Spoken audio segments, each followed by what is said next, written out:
আসসালামু আলাইকুম সবাইকে। আশা করি সবাই ভালো আছেন। আলহামদুলিল্লাহ আমরাও ভালো আছি। তো আমি আজকে শুক্রবারে এই রান্নাটা করলাম, সেটাই আপনাদের সঙ্গে শেয়ার করব এখন। তো প্রথমে তো আমি পেঁয়াজ কেটে একটা কড়াইতে বসিয়ে তেল দিয়ে দিয়েছি। তো তেলটা দিয়ে আমি সুন্দর করে পেঁয়াজটা এখন ভেজে নেব। ভেজে নেওয়ার পরে এখানে আমি মুরগির মাংস দিয়ে রান্না করব আজকে। তো আমি কিভাবে রান্না করি, খুব সহজভাবে বিরিয়ানির মশলা ছাড়াই বিরিয়ানি তৈরি করে ফেলবো, ওটাই আপনাদের সঙ্গে শেয়ার করব। তো এই তো এখন আমি মশলা দিয়ে একে একে মশলা সবটুকু দিয়ে আমি কষিয়ে নেব সুন্দর করে।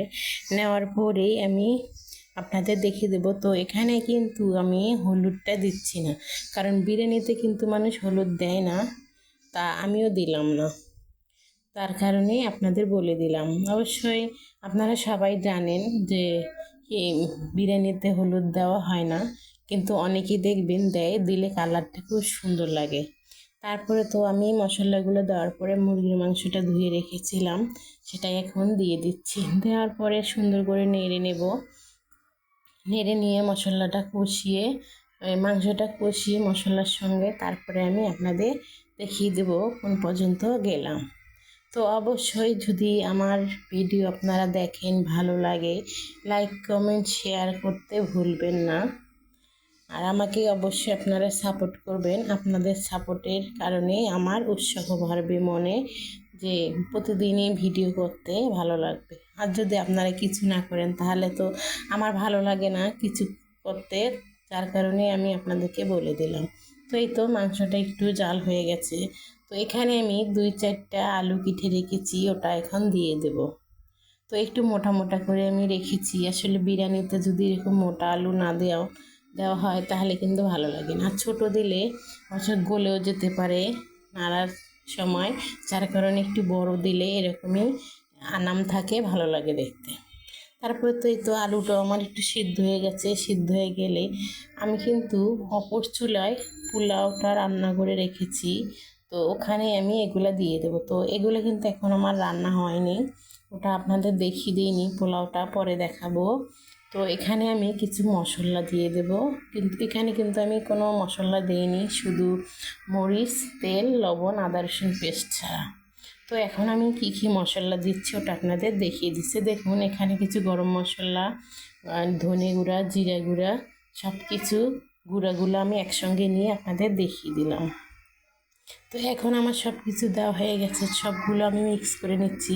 তো দুইটা আমি এই তেজপাতা আর 4-5টা কাঁচামরিচ দিয়েছি। সবগুলো মশলা দেওয়ার পরে এখন আমি সুন্দর করে নেড়ে নেব। নেড়ে নেওয়ার পরে আপনাদেরকে মিক্স করে দেখিয়ে দেব। তো আমি কিন্তু জালটা খুব আস্তে করে রেখেছি, আস্তে আস্তে।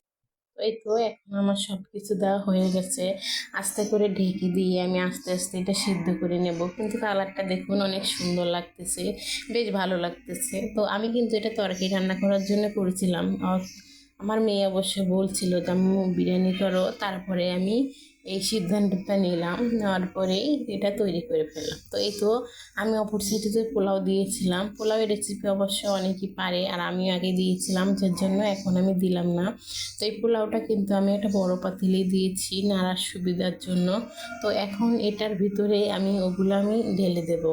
তো দেখিয়ে দেবো আপনাদেরকে আমি কিভাবে এটা ঢেলতাম। তো এই তো ঢেলে দেওয়ার পরে দেখুন সবগুলো আমি একসঙ্গে মিক্স করে নেব। মিক্স করার পরে দেখবেন কালারটা কিন্তু কোনো অংশেই কমই লাগবে না যে এটা বিরিয়ানি না। আসলে এখানে কিন্তু আমি বিরিয়ানির মশলাও দিইনি, যার কারণে আমি আজকে বিরিয়ানি রান্না করতেছি বিরিয়ানির মশলা ছাড়া। তো দেখবো আজকে বিরিয়ানির মশলা ছাড়া বিরিয়ানিটা কেমন হয় দেখতে, কিংবা খেতে কেমন হয়। তো আমরা তো অবশ্যই খাবো, খেলে বুঝতে পারবো। তো আপনারাও একদিন রান্না করে খেয়ে দেখবেন কেমন হলো।